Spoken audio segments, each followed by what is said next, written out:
Allah Resulü sallallahu aleyhi ve aleyhi ve sellem bir hadis-i şerifinde buyurur ki: Ey insanlar, dikkat edin, Ərəbin Əcəmdən, Əcəmin Ərəbdən, ağ dərlinin qara dərlidən, qara dərlinin ağ dərlidən, təqvanın xaricində heç bir üstünlüğü yoktur. Burada təqva xüsusi olarak vurgulandı.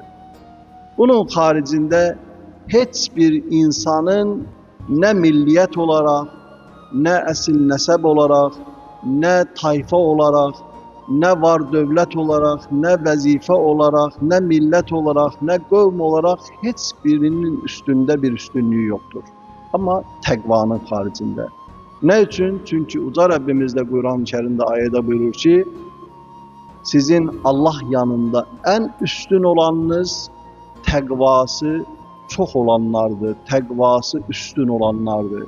Təqvası üstündürsə, o Allah katında hürmetlidir, Allah katında üstündür. Ve təqvası çok olan insanların halı necə olar? Hazreti Ali Aleyhisselam buyurur ki, insanın təqvası çoxaldıqca, təqvası artdıqca dili tutular. Hədisi anlamakta biraz insan əziyyət çəkir. Bəzən görürük ki, bir-iki kitap okuyan müminlerimiz artık bir alimə çevrilir. Nəsihət vermeye başlayır. Ama Hazreti Ali Aleyhisselam buyurur ki, insanın təqvası çoxaldıqca, təqvası artdıqca, Allah'tan qorxmağa başladıqca, Allah'ı həqiqətən də ruhunda, qəlbində duymağa başladıqca ki, Allah insana şah damarından yaxındır, dili tutulmağa başlayar.